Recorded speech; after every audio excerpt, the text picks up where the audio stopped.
പ്രിയപ്പെട്ട പ്രേക്ഷകരെ, reporter big break. വിഴിഞ്ഞം തുറമുഖത്തിന്റെ രണ്ടാം ഘട്ട നിർമ്മാണ പ്രവർത്തനങ്ങൾക്കായി കുന്നുകൾ ഇടിച്ചു നിരത്തി അദാനി പോർട്സ്. ദൃശ്യങ്ങൾ റിപ്പോർട്ടർ പുറത്തുവിടുന്നു. ആഴിമല വരെയുള്ള ഭാഗത്ത് തീരം നികത്തിയും നിർമ്മാണങ്ങൾ നടക്കുന്നുണ്ട്. മൈനിങ് ആൻഡ് ജിയോളജി വകുപ്പിന്റെ സ്പെഷ്യൽ സ്ക്വാഡ് പരിശോധന നടത്തി 10 ദിവസത്തിനകം രേഖകൾ ഹാജരാക്കാനും അദാനി പോർട്സിന് ജിയോളജി വകുപ്പ് നിർദ്ദേശം നൽകി. പരിസ്ഥിതി പ്രവർത്തകൻ AK ഹരികുമാറിന്റെ പരാതിയിലാണ് നടപടി.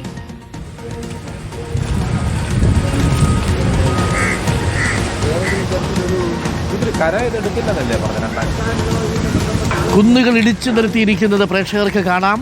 ഒരനുമതിയുമില്ലാതെയാണ്, മൈനിങ് ആൻഡ് ജിയോളജി ഡിപ്പാർട്ട്മെന്റിന്റെ ഒരനുമതിയുമില്ലാതെയാണ് വിഴിഞ്ഞത്തെ രണ്ടാം ഘട്ട നിർമ്മാണ പ്രവർത്തനങ്ങൾക്ക് ആവശ്യമായ മണ്ണിടിച്ചിൽ നടത്തിയിരിക്കുന്നത് എന്നുള്ള വിവരമാണ് നമുക്ക് ലഭിച്ചിരിക്കുന്നത്.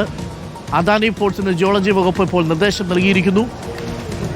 വ്യാപകമായി മണ്ണിടിച്ചു നീക്കിയിരിക്കുന്നതിന്റെ ദൃശ്യങ്ങളാണ് പ്രേക്ഷകർ കാണുന്നത്. വ്യാപകമായി മലയും കുന്നും ഇടിച്ചു നീക്കുന്നത് മൂലം സംഭവിക്കുന്ന പാരിസ്ഥിതികാഘാതങ്ങളുടെ ദുരന്ത ഫലങ്ങൾ കേരളം അനുഭവിച്ചിരിക്കുന്ന സാഹചര്യത്തിലാണ് ഇപ്പോൾ അവിടെ ആ സ്ഥലത്ത് നിന്നുമുള്ള ദൃശ്യങ്ങളാണ് പ്രേക്ഷകർ കാണുന്നത്. ഒരു പ്രതികരണമുണ്ട്, കേൾക്കാം. ജീവിക്കാൻ പറ്റാത്ത ഒരവസ്ഥയിലാണ്. ഇത് പരിസ്ഥിതി ആഘാത പഠനങ്ങളൊന്നും പഠിക്കാതെയാണ് അവരിത് ചെയ്യണത്. ഇവർ മണ്ണിടിച്ചിട്ടിരിക്കുന്നതിൻ്റെ ഭാഗത്ത് മൊത്തം വീടുകളാണ്. ആ വീടുകൾ വച്ചുകൊണ്ടാണ് അവർ ഈ മണ്ണിടിച്ച് നിർത്തുന്നത്. അപ്പോൾ ഇത് ഇങ്ങനെ പോയാൽ വേറെ എന്തെങ്കിലും ഒരു ചെറിയ ഭൂകമ്പം പോലെ എന്തെങ്കിലുമൊക്കെ വന്നു കഴിഞ്ഞു കഴിഞ്ഞാൽ ഇതെല്ലാം കൂടി അരിച്ച് നേരെ കടലിൽ കൊണ്ടുപോകും. ഇതാരോടും ഒരു ഉത്തരവാദിത്തമില്ല. മൈനിങ് ആൻഡ് ജിയോളജിയിൽ നമ്മൾ കൊടുത്ത ഒരു പരാതിയുടെ അടിസ്ഥാനത്തിൽ അതിൻ്റെ സ്ക്വാഡ് ഇവിടെ വന്ന് പരിശോധിച്ചു. അപ്പോൾ അവരിൽ നിന്നും ഇവർ അനുമതി വാങ്ങിയിട്ടില്ല. കേരളത്തിൽ മറ്റ് സ്ഥലങ്ങളിൽ നടക്കുന്നത് പോലെയുള്ള പ്രളയവും അതുപോലുള്ള ഉരുൾപൊട്ടലും ഒക്കെ വരാൻ വളരെ സാധ്യത കൂടുതലാണ്. കാരണം ഈ കടലും നമ്മുടെ ഈ പ്രദേശവും കീഴ്ക്കാൻ തൂക്കായി കിടക്കുകയാണ്. ആകെ കുറച്ച് ഈ മണ്ണും കുറച്ച് പാറകളുമാണ് ഇതിനെ നിലനിർത്തുന്നത്. ആ പാറയും മണ്ണുമാണ് തുറന്നെടുക്കുന്നത് എന്നുള്ളതാണ് പരാതിക്കാരൻ പറയുന്നത്.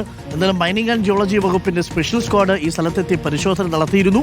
നമുക്കൊപ്പം ഇപ്പോൾ അരുൺ സോളമൻ ചേരുന്നുണ്ട്. Arun Solomon, mining and geology ഡിപ്പാർട്ട്മെന്റിന്റെ അനുമതിയില്ലാതെ അദാനി പോർട്സിന് എങ്ങനെയാണ് മണ്ണ് തുറന്നെടുക്കാൻ കഴിയുക?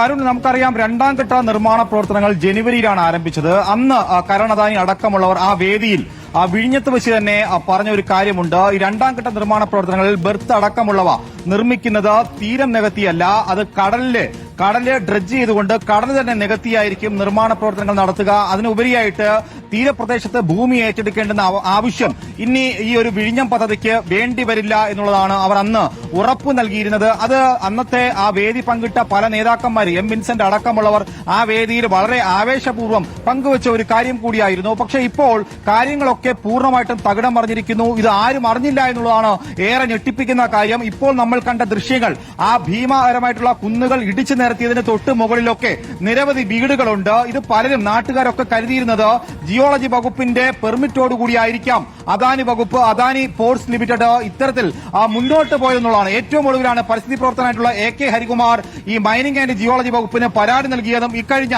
1-ാം തീയതിയാണ് ഇത്തരത്തിൽ സ്പെഷ്യൽ സ്ക്വാഡ് ഈ ഭാഗത്ത് പരിശോധന നടത്തിയത്. പരിശോധിച്ചപ്പോൾ അധികൃതർക്ക് ബന്ധപ്പെട്ട ഉദ്യോഗസ്ഥർ വ്യക്തമായിട്ടുള്ള ഒരു മറുപടി നൽകിയിരുന്നില്ല. ആരോട് ചോദിച്ചിട്ടാണ്, ആരാണ് പെർമിറ്റ് നൽകിയത് എന്നുള്ള ചോദ്യങ്ങളൊക്കെ ഉദ്യോഗസ്ഥർ ഇവരോട് ചോദിച്ചിരുന്നു. പക്ഷേ അതിനൊന്നും തന്നെ വ്യക്തമായിട്ടുള്ള മറുപടി നൽകിയില്ല എന്നുള്ളതാണ് ഏറ്റവും പ്രധാനപ്പെട്ട ഒരു വസ്തുത. ഈ കുന്നിടിച്ചു എന്നുള്ളത് മാത്രമല്ല, നിലവിൽ ആഴിമല വരെ ആ ഭാഗത്ത് തീരം നികത്തിക്കൊണ്ട് മുന്നോട്ട് ഈ നിർമ്മാണ പ്രവർത്തനങ്ങൾ നടന്നു വരുന്നു എന്നുള്ളതാണ് ഏറെ ഞെട്ടിപ്പിക്കുന്ന മറ്റൊരു വസ്തുത. ഈ ഭാഗത്ത് തന്നെ ബലിക്കടവ് അടക്കമുള്ളവയുണ്ട്. ആ ബലിക്കടവ് അടക്കം വലിയ പാരിസ്ഥിതിക ദോഷം വരുന്ന പ്രവർത്തനങ്ങളൊക്കെ മുന്നോട്ട് നടത്തിയിരിക്കുന്നു. പൈലിംഗ് അടക്കമുള്ളവ നടത്തി നിലവിൽ ഈ 800 മീറ്റർ എന്ന് പറയുന്ന ബെർത്ത് 2 കിലോമീറ്റർ വ്യാപ്തിയിൽ മുന്നോട്ടുള്ള പ്രവർത്തനങ്ങളാണ് നിലവിൽ നടത്തി വരുന്നത്. നിലവിൽ ഈ തമിഴ്നാട് സർക്കാർ പാറ കൊടുക്കാതെ വന്നതോടുകൂടിയാണ് ഈ ഒരു പ്രവർത്തനത്തിന് നിലവിൽ ഒരു താൽക്കാലികമായിട്ടുള്ള ഒരു നിർത്തിവെക്കൽ വന്നിരിക്കുന്നു. പക്ഷെ അപ്പോഴും നിലവിൽ 15 ലക്ഷം ടൺ പാറ ലഭിച്ചിട്ടുണ്ട്. ആ 15 ലക്ഷം ടൺ പാറ ഉപയോഗിച്ചുകൊണ്ടാണ് ഈ നിർമ്മാണ പ്രവർത്തനങ്ങളൊക്കെയും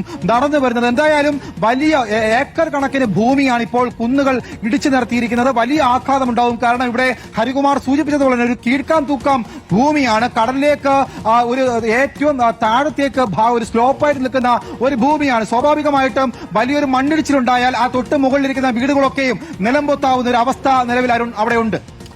ഓക്കെ, താങ്ക് യു. അരുൺ സോളമനാണ് വിവരങ്ങൾ നൽകുന്നത്. പ്രിയപ്പെട്ട പ്രേക്ഷകരെ, ഇതാണ് അവിടുത്തെ അവസ്ഥ. ഒരു അനുമതിയും ആവശ്യമില്ലേ? മണ്ണ് തുറക്കാനും മണ്ണെടുക്കാനും പാറ പൊട്ടിക്കാനും. ഒരിടത്ത് നമ്മൾ പാണക്കാട് കണ്ടു, അവിടെ ഇലക്ട്രിക് ബ്ലാസ്റ്റിംഗ് നടത്തുന്നു. ഇവിടെ വിഴിഞ്ഞത്ത് മൈനിങ് ആൻഡ് ജിയോളജി ഡിപ്പാർട്ട്മെന്റിന്റെ അനുമതിയില്ലാതെ അദാനി പോർട്സിന് നിർബാധം മണ്ണെടുക്കാനുള്ള അനുമതി നൽകുന്നു. ഇപ്പോൾ പരാതി വരുന്ന സാഹചര്യത്തിൽ സ്ക്വാഡ് എത്തി പരിശോധിച്ച് കടലാസുകൾ ഹാജരാക്കാൻ ആവശ്യപ്പെടുന്നു, സ്റ്റേ കൊടുക്കാതെ.